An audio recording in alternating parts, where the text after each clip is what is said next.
Hey guys, so we are back for part 2 with Todd and Jennifer Gerelds. So thankful that they're continuing our time together. Absolutely.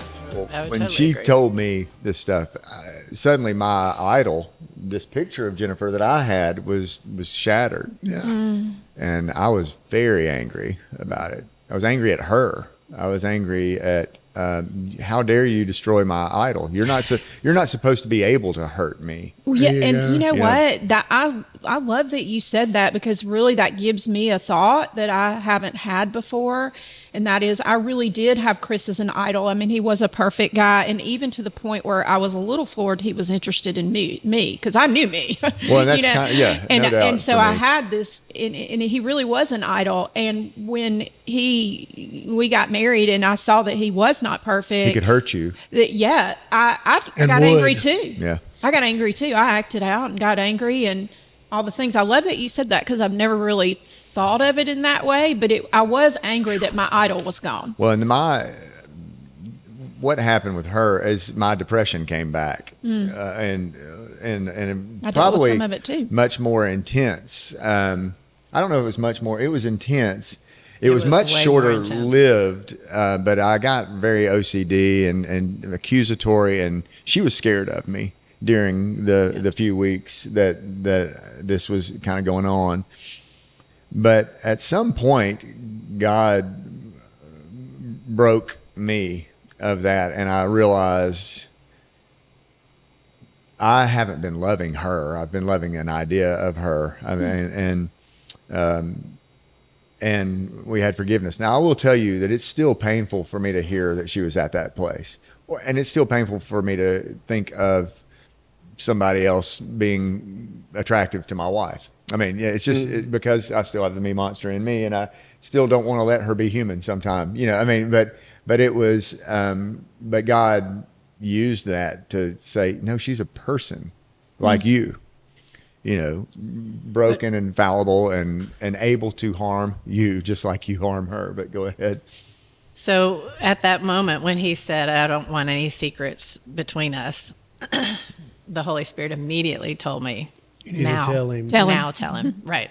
So I did. And that is what led to his second triggered depression. that, And he totally nosedove. And it was bad because he was thinking that he was going to have to quit work because he couldn't function, suicidal, and then very aggressive towards me. And I was freaking out on all those levels.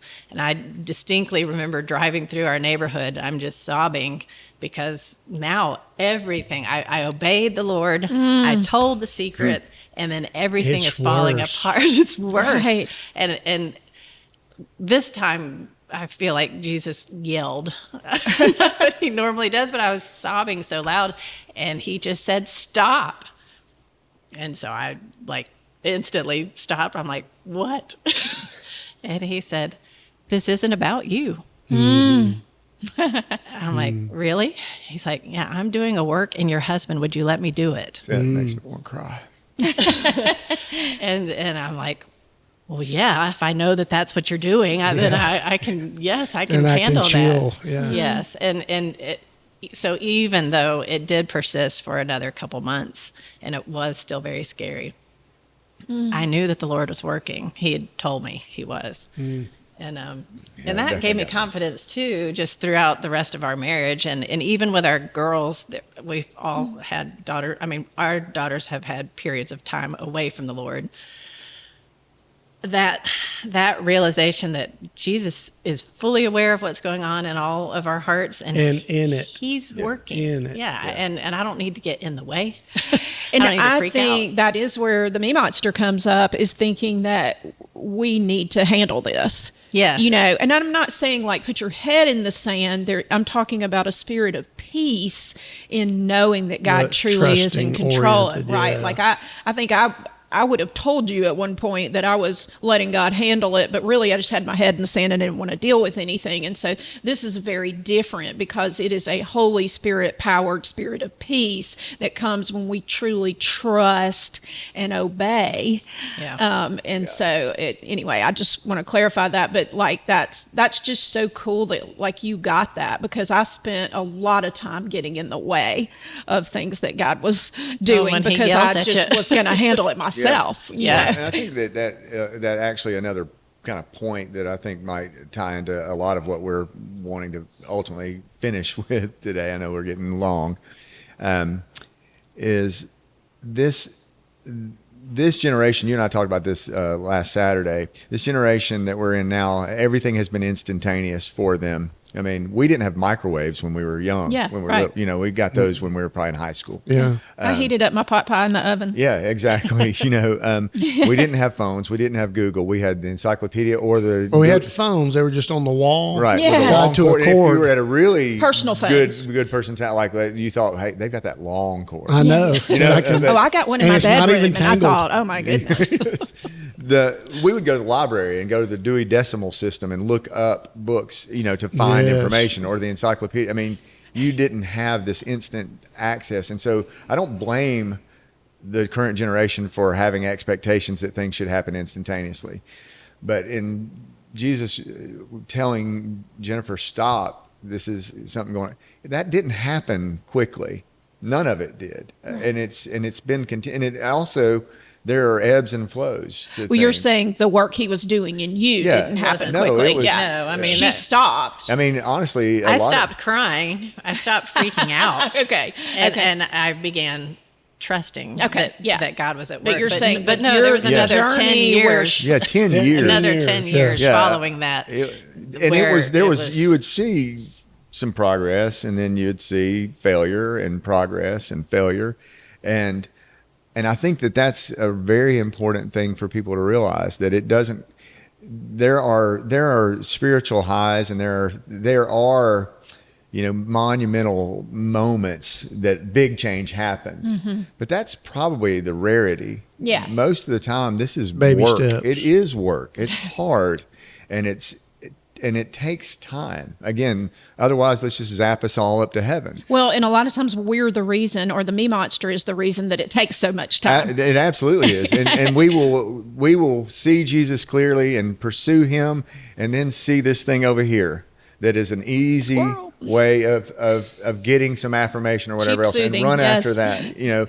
And she does it, and I do it, and In we different do it. ways. yes, and we different all ways. do that. And so, just an encouragement for people who are going through stuff, and you see yourself or your spouse 2 steps forward, 1 step back, 1 step forward, 2 steps back. That's the way it looks most of the time, Right. and it's not like The peace comes from believing Trusting. that Jesus is at work. Yes. Correct. And that he finishes everything he starts. So you don't have to freak out. You don't have to. Yeah. But get when in a you hurry. don't have a healthy self-image, like I know I came into it, what was there to finish with me? Like I didn't have that knowledge of, that he finishes what he starts, because good gravy, what in the world was he going to do with me? I had all this stuff, and I was still going to have it no matter what happened. And so, anyway, just again, different life experiences and different view of self. Like I think the home that you were brought up in, you went back and remembered that. Yeah, he's true to his word, and he finishes what he starts. And not at the fault of my parents, but I didn't have that biblical knowledge. I had definitely pursued the knowledge of the world, and so I love that came back up. And I do want to mention one thing real quick, because I think this is so cool. Talking about going back to the way that we grew up, and God reminding us of things. So I guess this has been over a period of months, he's reminded me, I grew up in a Baptist church in Auburn, Alabama, and our entire family went there, and the Baptist hymns that I grew up hearing, he's brought the lyrics back to me in different situations. That's and cool. the number one lyric, and I use it all the time with people. So if I've been talking, people that are hearing this, that you've been having conversations with me, they've already heard this. It is trust and obey, for there's no other way. And I love what that says. There's not any other way to be happy in your relationship with Jesus than to trust and obey. And God has even taken me on the journey of why is it in that order? And it is because we do have to trust to obey. Otherwise, the me monster rages and we take it upon ourselves. But if we trust God, and that goes back to trust in his nature, his innate goodness, the fact that he finishes what he started, his promises are true, I trust you, then I'm going to obey you. And then, and only then, am I truly happy or having Holy Spirit joy in my relationship with Jesus. So Chris and I were talking last week about when people are young in their faith, they don't have as much context to trust. Yeah. And I think that's part of the reason these things take so long is God starts off with what you can handle, reveals that, you see his faithfulness in that. Time goes by, you see him do more. You see him do more. Chris became a Christian when you were 8. Mm-hmm. Jennifer when she was 3. I was 17. Sophie was in her 20s. I was 21. So I had developed most of my coping skills and my sense of identity and stuff outside of that. Mm-hmm. And so there's a lot of undoing to be done. Oh yeah. And I call it an excavation project of the heart. That's why, though, I think that again, God is merciful and gracious and knows what he's doing. Mm-hmm. And so I think that it's so hard for a young believer, somebody who does not have experience seeing God's faithfulness, to trust him. Mm. And so obedience is harder. Yeah. Because in order to obey something that seems, I can't do counter. That. And why in the world would he tell me to do that? Right. Yeah. Why would he tell me to do that? Or not to do that? Maybe this is just me and not the Holy Spirit leading me right now. And I'm not going to do that. I'm going to go back to this thing that I know makes me feel better about myself, or it makes me feel good right now. Yeah. But the small victories start adding up. And when I say victories, I just mean the faithfulness of God. We see the faithfulness of God. It's easier to make that choice. It's easier to make that decision. And again, grace to the younger couples who still run to the wrong thing sometime, and understand God is faithful. And if you'll give him that opportunity, it's going to be easier and easier to trust. I'm not saying that it's easy to live the Christian life. Mm-mm. But I am saying Jesus said, all you who are heavy laden and are weary and heavy laden, come to me, for my burden is easy and my yoke is light. That happens as you've let him carry it some. Yes, that's a good point. And it won't happen. You don't notice that when you're trying to do it in your own strength, in your own power, going to the things that have worked for you in the past. Right. Well, yeah. Gave you some cheap soothing. Yeah, that's very loose definition. But I do think that what you said, that trust and obey, you learn to trust as you see his faithfulness. And that's why that time in the faith is so vital. And I do think that was a great blessing raised by, Dewey and your mom and you by Chuck and Aline. They gave you a great foundation for things. Our parents did too. But it was different. When we came to Christ, it took there's probably a little bit more garbage that we dealt with.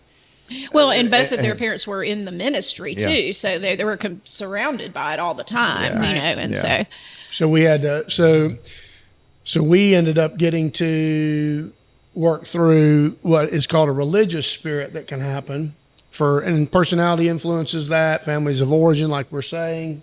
Our past influences that, and we can lose track of the fact it's relationship versus dotting I's and crossing T's correctly, and we get lost in the obey part, and then realize later through being brought all the way to the end of our rope when we realize I can't do it, and then when we finally let go, well, it's amazing what God will power. And then with y'all's story, it's more of a starting later and getting to a place of where will you ever trust that his way is the right way, because there's a lot of experience that's getting worked out. And so in both cases, it's a process. Here's what's neat about him. He's really cool with all that. Literally gave us a story, a parable out of Jesus's mouth that kind of nails both sides of the coin that you've got represented in our time together today. The key that I want us to hit on and kind of maybe finish up what we're doing today with is another verse where it says that eternal life is knowing Jesus. And the fact that the four of us did meet him whenever we did meet him, and literally it began then. It's not going to start when I die physically. Todd dies physically. It started then. So we really became alive, and what we've been actually describing is a process of God working death off of us so that we're not existing but actually living. Yeah. And here's what's amazing. In the two couples represented, all of our circumstances right now are not ideal for any of us. No. We're not going, whew. We made it. We made it. Yeah, right. Yeah. We've And arrived. there is zero of that out of the four of us. I already know that. Those of you who are watching today, I want you to know that. We know that.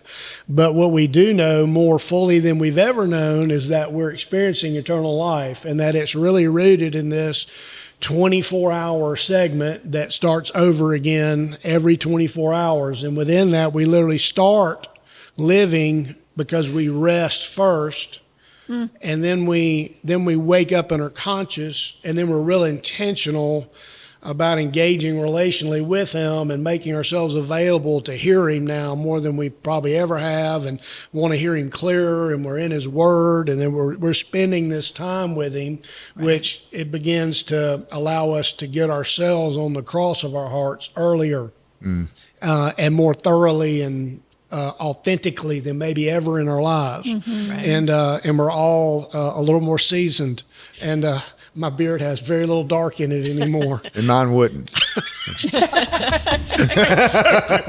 That is so good. Would you like to do an And advertisement right now? I've considered working on mine. Just I've for gone, men. well, I can't. That's going to be our sponsor of today's show. Just for men. But anyway, the point is that we're more seasoned, and there is, because of how cool God is with the process, that he's not frustrated with us. He's literally, we're experiencing moments now where we actually know he's delighted because of something that goes on. In some way, we're able to love these grown-up children that we all have, and these, for you, son-in-laws. For me, son-in-law. So that's all I've got is a son-in-law, and I've got several, and grandbabies, and all this new world, and then our families of origin that we're still highly connected with, and just watching God influence people like that, and then outside of our families into our friendships and relationships. And he is so faithful.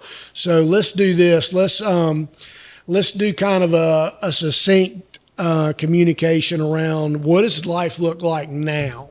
So like when you think of, because what we did was awesome in that we gave everybody away that y'all had to slay the me monster. They've heard Sophie and my story in season 1, but we're all still needing to do that. Now we're in a very, very different place. There's been this relational dependence in Jesus that's deeper than ever before. And also we're so aware of his power in deeper ways than ever before to carry all 4 broken us's into places of meaning and purpose.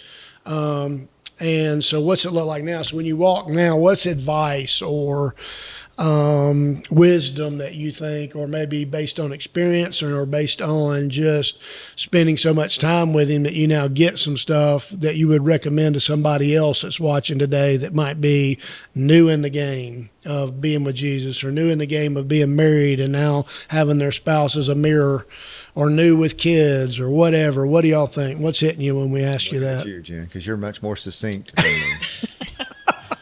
I mean, it really is a day-by-day thing. I mean, the Holy Spirit is a person. Jesus is a person. Yes. You have to spend time with that person to know what he wants for you that day. And it is a matter of trust. If you commit your way to him, he will do it. So start off your day, however much time you have, start it off with him, truly just having that time quiet, truly just before him time, and asking him to cause you to walk in the works he's prepared for you, and then believe he's going to do it because he will. I mean, it is just I know that's very basic, but it's Oh, true. but it's so true. It's the Yeah. foundation for Yeah. it, isn't it?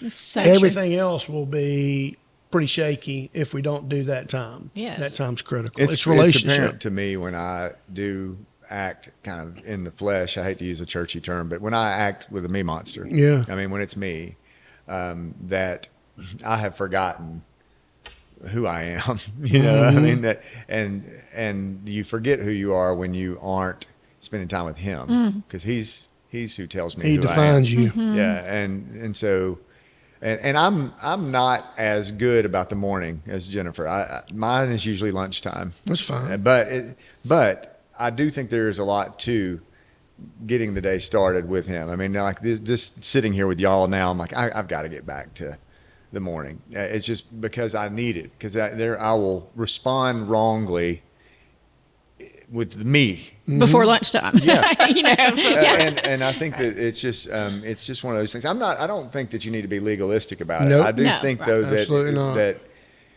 regularly sitting at the feet of him, and I do think from an advice standpoint, is turn your phones off for 10 minutes a day. Turn every screen off. Sit in silence. You know, you and I've talked about this a lot. I think I talked to it when we were about it when we were with those men in South Carolina, that David sat out in a field. We look at David and we wonder, God, he's a man after God's own heart. How was he so? When you read the Psalms, you see this guy that is just intimate, loves God in a way that I've never loved God. I mean, I hate to say that, but David just loved him, Trusted him. and felt loved by him. And so what's the difference in David and me? Well, David sat in silence all day, every day. A bunch. A lot. He sat out with he was hearing the sheep in the background, looking at the stars, and, you know, the heavens declare the glory of God. Night by night, they pour forth speech without speaking. He's seeing God, and he's just eat up by it. Why? He was sat in silence before God. He was not distracted. He didn't have the radio. He didn't have the television. Didn't have Instagram. He didn't have Facebook. He didn't have all these things vying for his attention. His attention was on the one who was there. Yeah. You know, and I'm thinking, we don't do that Yeah. I once talked to a friend of mine who I bet today does this, but at the time I can remember her saying, I said, you need to take 5 minutes of silence in the middle of your workday. Just turn everything off. Go get in your car and just sit there. I don't have time. You don't have time for 5 minutes of silence? Then we got a big problem. We do have time. We have time to scroll through Instagram. We have time to do these things. Yep. And to take time in silence. I think, strangely, we need the word. We need prayer. We also need silence. We got to hear. Quiet. Yeah. That's actually Because Freeing setting ourselves ourselves of up to listen. distractions. Still small voice. I mean, he said it's a still small voice. You're going to hear it in a whisper most of the time. Occasionally we have those Every moments. once in a while he yells. Yeah. But every most now- of the time it's most not. of it's And the I only think time that he it's- ever yelled at me. So Yes. that's that. I appreciate y'all's encouragement in that today for me. She knows now I've said it, so she'll see me in the mornings more. I'm so not a morning awesome. person. Let's tell everybody a little bit history-wise and current, but let's do the history of how the four of us are connected, because it's fun. It's a neat story. And it really starts, the reason we are all connected today is Todd and I got to know each other when we were sophomores in college. So he was at Jack State in Alabama, and I was at Samford University, a Birmingham school. And my teammate, and still a great friend of ours today, my teammate and Todd were like best friends in high school. His name's Lou Sample. So Hey, shout out that's to who Lou. could sponsor us. Sample we could get Sample Orthodontics. Sample Orthodontics. That's a Orthodontics. great idea. Indicator. He's the best. And so, and Lou he's been all of our children's orthodontist, Yeah, he has, all three of ours. And so Lou's one of my best friends in college at that point. You and he, high school best, you come visit Lou. Yep. And we got to know each other and meet each other. And that's wild to think about, because that would have been about 87. Yeah. So yeah. And so we're getting right 38 at years 40 years. Oh, good gravy. Goodness. So we're Wow. stinking old. And so Yeah, we we're are. sophomores in college, and it was kind of we would have said we were friends then, but it was Friends from a distance. yeah, Kinda, and then after college, you ended up rooming with Lou and Pat and you some got to other know real you some close more friends then, of yeah. mine. I got to know you better then. Then we did some business together Yeah. back then. Back in our Amway days, those of you who watch season 1 will get reference to that. And so a little bit we're connected. How Chris and I then. met each other. Yeah. Yeah, and that's how Sophie and I met each other. But that would have been about when you were going through probably some of that depression that we're talking about, the Yeah. first heavy depression, because now you're connected to Jennifer and experiencing some of these things that we talked about in today's episodes. So, so tell me this. Think about, when did we reconnect? We were kind of friends, see each other. We knew you, and we had been around the two of you some, but not a lot. It would be friendly because Pat and us were close friends And that's too. really where we would see you. I think we all got together maybe Pat's at Pat's house in Nashville Yeah. years Yeah, and yeah, years yeah. ago. Like that would have been. Wow. And then the house don't that they're even still think in I now in the remembered Cedars, that. y'all would come over for some things. we would do there. that, Yeah. but we were already like closer a little, I think, back Yeah. then. And then That was before the Woodlawn days. oh, really? It Yeah. was Isn't that because it wild? was Yeah. because remember Will and Yeah, yeah. Sam Eddins. We're talking about our friends the Eddins, for those of you that are not in our minds Yeah. right now. But Will and Sam were like 3 years old. When we were all together. Yeah, over Bill there. said no. Bill said we okay, so we're there, and that might have been on a New Year's Day But it was watching sporadic. football. Yeah, it and was stuff like sporadic. that. Up until Yes. Up until, and then Todd and I bump into each other at Cracker Barrel at a on Cracker 119. Barrel restaurant, and That's where all good things happen. there's been a lot of good things happening at Cracker Barrel. Cracker The Barrel food. located Yeah. on Highway. It's another sponsor today. So we connect. We start talking. God had been doing We'll a lot of tag on crazy him. cool things in our life, in my life at that point. And it was after 2009. It was probably about 11 or 12. Todd, were you writing the book? I was writing the book. You were It writing was the book it was with probably- I them. think it was right around 2012 or 13. I was Yeah. writing it. But And, you also knew it was going to be made into a movie yeah, at that yeah, point too. Yeah. That's really neat. It was kind of a weird thing the way that all happened, but they basically were like, "We want to do this movie. We want to do it based on your book." They know, being the that Irwin you had not brothers. written yet. Right. I had started dabbling with Yeah. it. I had done a bit, and they got me hooked up with a guy named Mark Schlabach who had written a bunch of books, and he was actually able to really get that thing going with me and stuff. But I was working on it at the time. Chris Yeah. had been meeting somebody with his business at the time at Yeah. Cracker Barrel, and we saw each other, and I think the guy left, and he came over to my table for a minute. We just talked, and he's Yeah. like, "We need to get back together." And so I got a lot going on. What do you? And then people say that, and you're like, "Yeah, right. You got a lot going on." And then I told him, he's like, You actually really You do. have a Oh, lot wow. going on. "Yeah." And so we started staying in touch, and then when the So 2013. Yeah, 12 and years really ago. started talking. Yeah. At that point, and then he became a close friend Yeah. during that time. And Yeah. then the book came out, and the movie came out. Yeah. And there were a lot of speaking opportunities and stuff like that. Yeah. Those who know me, Chris knows me well. I'm not real good at organizing things and stuff like that. Chris is very good at that kind of thing, and so he did most of the booking and He ran your book table. ran it. And the But he, and promotion around the movie. yeah, and he the got book. me speaking, gigs, if you will, all Yeah. over the place, and we traveled almost every week. Yeah, for, y'all did a for lot. months, for a long time, a good while. and it was fun. But during those drives and stuff, there was just life was happening. Yeah. And that's one of the things I think that people get a false impression when, especially in the world that we live in today with Instagram, Facebook, and everything. You're seeing the great moments that people are having 1 minute out of a week. Yeah. Yeah, right? Yeah. And so during that time, we had horrible stuff going on in our family. One of our daughters who loves Jesus, and this is a part of her story, so I'm not. This would be something that I might have told people before when I shouldn't have told them, but now it's okay. She had an eating disorder that was killing her at the time. And during a lot of this, she was actually in Arizona at a treatment facility for 3 months dealing Yeah. with that. Meanwhile, we're walking the red carpet in Hollywood and say, oh, wow, their life is perfect. Chris knew all this. Yeah. He also knew my own personal struggles with things that I was dealing with at the time. And you knew mine. We were literally where Sophie and I was, Yeah. where we were maritally at that point. Maritally, I like that. Maritally. And so, is that a word? And it was not. It ought might to be a Blount County It ought to be. It's like enoughness of God. And so, where we were was, I was free. I'd gotten free a few years earlier, but was walking in a really wild, it was a wild place in our marriage. And then I was also doing consulting for companies, and there were just some neat things going on with the disc training and leadership and coaching and mentoring that was going on. But we were still a long ways away. And then why the depth of relationship between Jen and I was not there. I mean, also we had younger kids in the home and all the stuff then too, but like I definitely wasn't pursuing. You talking about the kids that he was brutalizing at the time? those kids. That was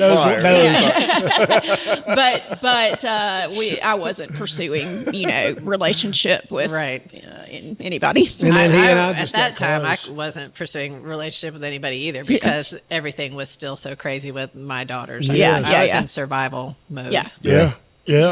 And then he and I God knits this really close connection and relationship and friendship, and we spent a couple of years. You moved very into the top intense 10 stuff. at that point. That's it. I went. Todd has a list, a best friend list, just so that everybody knows. We consult when we train marriages and when I train companies, and I'm always having fun with his personality style. If you know DISC, he's got a lot of I and very high, higher. very high, 100. and like 100. 100. And so I always kid and I say, I's have best friends at work, best friends at church, best friends at the ballpark, best friends by the 5th floor of the elevator that they met on the 1st floor. And so he would call me his best friend in that season. And I would You're go. still in there. I would go. So I'm in the 30 best friend mode, which is so counter to the way I did best friends. I thought you have one. It's called best friend, but I knew with Todd I was one of them.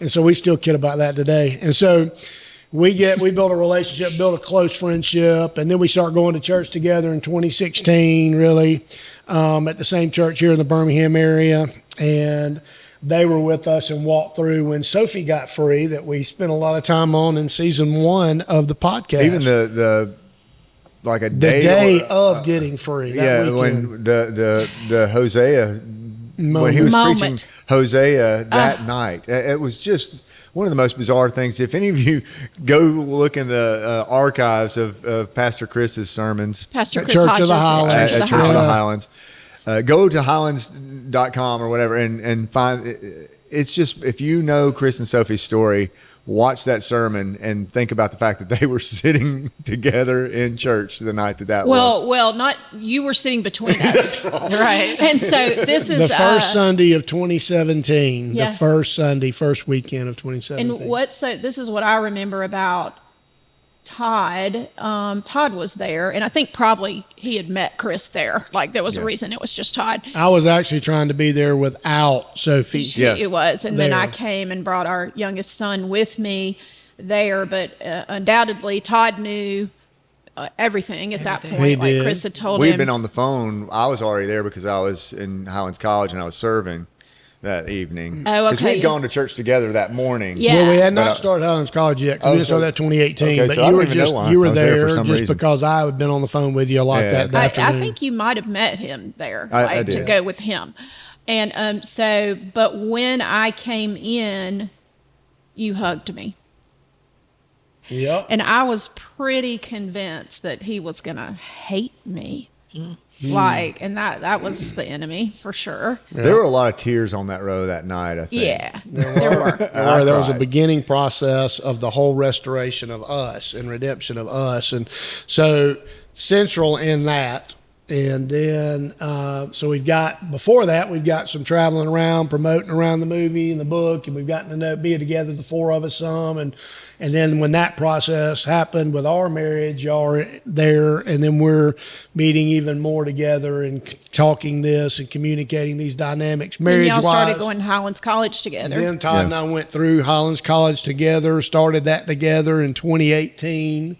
And Wow. we were spending more time together, the four of us, just at dinner and coming over to your house to watch Auburn football games. And A lot of football. Lots of football, War and a Eagle. lot of wings. A lot of Todd loves to cook, and that never hurt my feelings to Nope. come over there and eat his Nope, cooking. it was fun. And And now our kids are blending in with our getting together too, because our kids would come with us, or our son-in-law and son were in Highlands College with y'all, so they were seeing you, and you still had kids in the home, or and so an FSU fan, which is tough, but that's right. okay. But, but yeah, so now our families are all engaging with each other too. It is. We got to spend time with your daughter BK and Everett, and got to spend time with them for months before their marriage, and literally had the honor of doing that ceremony, of officiating that ceremony. That's wild to think fun. about. was that your first one? I think that was my first one. I think Jake, so. Or was Jake, our Jacob nephew was and, next? and niece are in. Well, after that, yeah. So the first. I mean, that was she's the our first niece by wedding I marriage. Our officiated. nephew and niece did not get married. I need to clarify that. And so Pretty neat. that's cool. That's part of the neat history we've got together. And then we've done small groups together, and They're a massive supporter of our ministry, Design for Unity. and Todd's on the board of our ministry, That and too. then we get lots of feedback from Jen in that process, which is very valuable as well. And it's just fun because the friendship. And go ahead. We have a trip coming up. That's Yes, we right. do. In August, we are very We're excited. gonna go play headed together to for one a of our little bit. favorite places in the whole world, the Abaco Islands of the Bahamas. And we have That's gone the on plan. another trip together. Yeah, this past fall. Yeah, so tell them. We so did. So here's what's I so was cool. all of a sudden I was Sophie- like, Sophie we is have so to. being real right now because she is so on what's I'm coming up. so- I'm so excited. That was great. But I love to love things and then take people I love that have never been and help them love those things too. Yeah, so and whatever you so- call you know, that. you're not. There's not going to be much. You're not going to have to make us love this. I know. I No, just it's can't gonna wait be very to. natural. I love even more than I love seeing something for the first time. I love seeing somebody see something. That's for your the first temperament, time. I believe. It is. It does have to do with that personality. But here's what's so your cool. heart. We, in our ministry, we started doing marriage intensives in partnership with another amazing ministry called Mountain Gateway. And they have a property out in Montana that's just amazing. And Todd and Jennifer were a part of our inaugural marriage intensive out there with some other just awesome couples. And It just so happened to coincide with our 30-year anniversary. how about Yeah, that? that's right. How about that? So that was That's our big trip. for that was awesome. And what do y'all think? What do y'all think about that time? How if we wanted to say, let's have y'all have a segment here to promote it that we might play later, what would y'all say about that?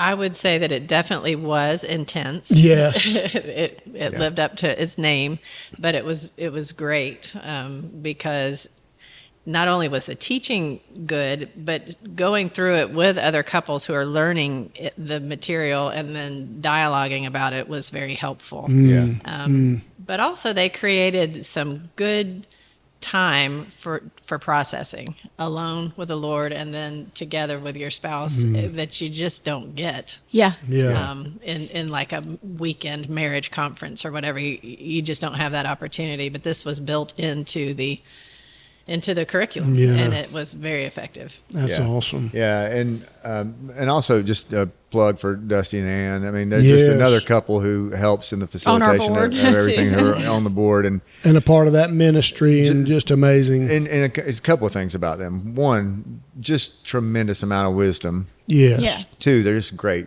people. They're Yeah.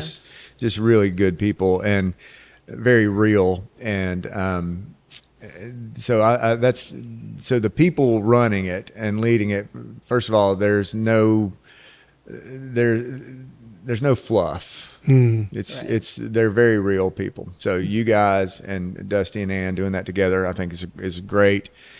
The location is amazing because you can't help but see the bigness of God, Yeah. And when you're in In big between sky two massive. country, yeah. I mean, Yes. you got on one side mountains off in the distance, on the other side mountains very, very close. Feels like you could touch And- them. Yeah, and I mean, a couple of just that's that. And you may say that that's superficial. It's not. It's a part of it. I think it's a big so part of too. it. The food is outstanding. Yeah, the food was really great. Yeah. And having someone else make the food Yeah. for you. Ann Spectacular. is the bomb. Oh, she is the bomb. It's great. But it's the fact that and earlier we were talking about silence and having nothing as a distraction in order to be able to deal with things, to have no distractions, you know.